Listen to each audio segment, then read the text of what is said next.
गीता के पंचम अध्याय का महत्व। श्री भगवान कहते हैं, हे देवी, अब सब लोगों द्वारा सम्मानित पांचवें अध्याय का महत्व संक्षेप में बतलाता हूँ।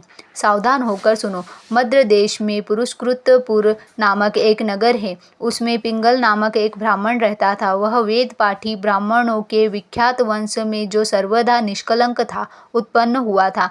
किंतु अपने कुल के लिए उचित वेद शास्त्रों के स्वाध्याय को छोड़कर ढोल बजाते हुए उसने नाच गाने में मन लगाया। गीत, नृत्य और बाजा बजाने की कला में परिश्रम करके पिंगल ने बड़ी प्रसिद्धि प्राप्त कर ली और उसी से उसका राजभवन में भी प्रवेश हो गया।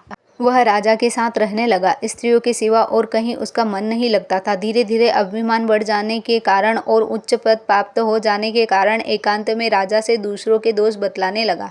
पिंगल की एक स्त्री थी जिसका नाम अरुणा था। अरुणा वह नीच कुल में उत्पन्न हुई थी और कामी पुरुषों के साथ विहार करने की इच्छा से सदा उन्हीं की खोज में लगी रहती थी।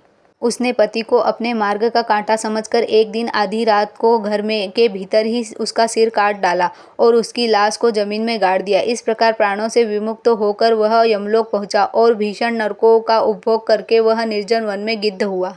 अरुणा भी भयंकर रोग से अपने शरीर को त्याग कर घोर नरक भोगने के पश्चात उसी वन में सूखी हुई। एक दिन वह दाना चुगने की इच्छा से इधर उधर फुदक रही थी। इतने में ही उस गिद्ध ने पूर्व जन्म के वेर का स्मरण करके उसे अपने तीखे नखों से फाड़ डाला। सूखी घायल होकर पानी से भरी हुई मनुष्य की खोपड़ी में गिरी। गिद्ध पुनः उसकी ओर झपटा। इतने में ही जाल फैलाने वाले बलियों ने उन्हें बाणों का निशाना बनाया। उसकी पूर्व जन्म की पत्नी सूखी उसी खोपड़ी में जल में डूबकर प्राण त्याग चुकी थी। फिर वह क्रूर पक्षी भी उसी में गिर कर डूब गया। यमराज के दूत उन दोनों को यमलोक में ले गए। वहां अपने पूर्वकृत पाप कर्म को याद करके वे दोनों भयभीत हो रहे थे। तदंतर यमराज ने जब उनके घृणित कर्मों का दृष्टिपात किया तब उन्हें मालूम हुआ कि मृत्यु के समय अकस्मात खोपड़ी के जल में स्नान करने से इन दोनों का पाप नष्ट हो चुका है। तब उन्होंने उन दोनों को मनवांछित लोक जाने की आज्ञा दी।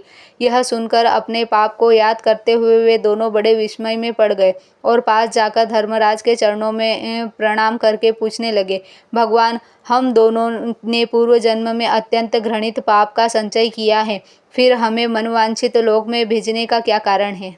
यमराज ने कहा, गंगा के किनारे वट नामक एक उत्तम ब्रह्मज्ञानी रहते थे। वे एकांतवासी, ममता रहित, शांत, विरक्त और किसी से भी द्वेष न करने वाले थे। प्रतिदिन गीता के 5वें अध्याय का जप करना उनका सदा ही नियम था। 5वें अध्याय को श्रवण कर लेने पर महापापी पुरुष भी सनातन ब्रह्म का ज्ञान प्राप्त कर लेता है। उसी पुण्य के प्रभाव से शुद्ध चित्त होकर उन्होंने अपने शरीर का परित्याग किया था। गीता के पाठ से उनका शरीर निर्मल हो गया था। जो आत्मज्ञान प्राप्त कर चुके थे, उन्हीं महात्मा की खोपड़ी का जल पाकर तुम दोनों पवित्र हो गए। अतः अब तुम दोनों मनवांछित लोक को जाओ, क्योंकि गीता के 5वें अध्याय के महत्व से तुम दोनों शुद्ध हो गए हो।